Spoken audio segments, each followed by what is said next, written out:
Assalamualaikum warahmatullahi wabarakatuh. Saya atas nama Ike Lestari akan mempresentasikan tentang prinsip-prinsip evaluasi pembelajaran.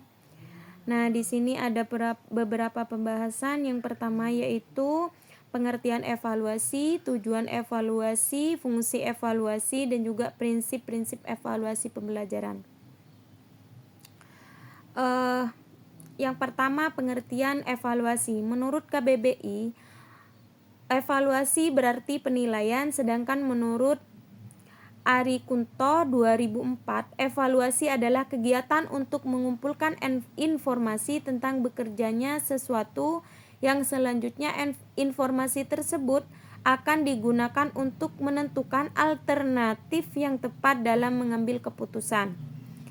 Sedangkan menurut Nurgiantoro 1988 mengemukakan bahwa evaluasi merupakan proses untuk mengukur kadar pencapaian tujuan seseorang atau siswa.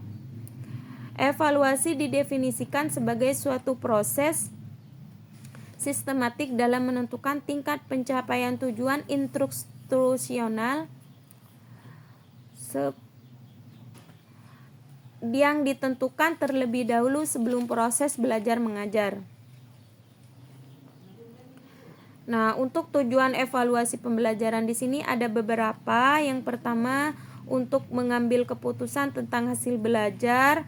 Yang kedua, memahami siswa. Yang ketiga, memperbaiki dan mengembangkan proses program pengajaran. Yang ketiga yaitu fungsi evaluasi. Dilihat dari segi siswa secara individu, evaluasi berfungsi sebagai sesuatu untuk mengetahui tingkat pencapaian siswa dalam suatu proses pembelajaran. Nah, di sini ada beberapa juga. Yang pertama, menetapkan keefektifan pengajaran dan rencana kegiatan.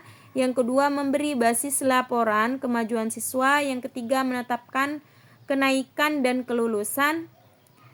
Nah, untuk yang kedua di sini dilihat dari segi program pengajaran, evaluasi berfungsi sebagai yang pertama memberi dasar pertimbangan kenaikan dan promosi siswa, yang kedua memberi dasar penyusunan dan penempatan kelompok siswa yang homogen, yang ketiga diagnosis dan remedial pekerjaan siswa, yang keempat memberi dasar pembimbingan dan penyuluhan, yang kelima dasar pemberian angka dan raport bagi kemajuan belajar siswa, yang keenam memberi motivasi belajar bagi siswa, yang ketujuh mengidentifikasi dan mengkaji kelainan siswa, yang kedelapan menafsirkan kegiatan di sekolah ke dalam masyarakat, yang terakhir untuk mengadministrasi sekolah.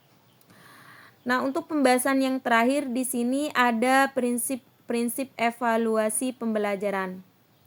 Banyak pakar pendidikan mengulas tentang prinsip-prinsip evaluasi dalam buku masing-masing. Di antaranya ada Ramayulis 2002 mengemukakan prinsip-prinsip evaluasi meliputi valid, berorientasi pada kompetensi, berkelanjutan, menyeluruh, bermakna, adil dan objektif, terbuka, ikhlas, praktis, dan juga akurat.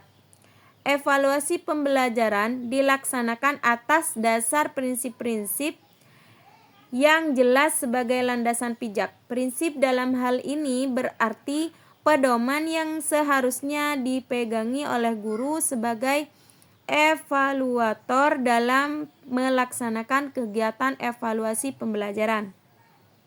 Menurut Arifin 2012, untuk memperoleh hasil evaluasi yang lebih baik, maka kegiatan evaluasi harus bertitik tolak dari prinsip-prinsip umum sebagai berikut. Yang pertama di sini kontinuitas.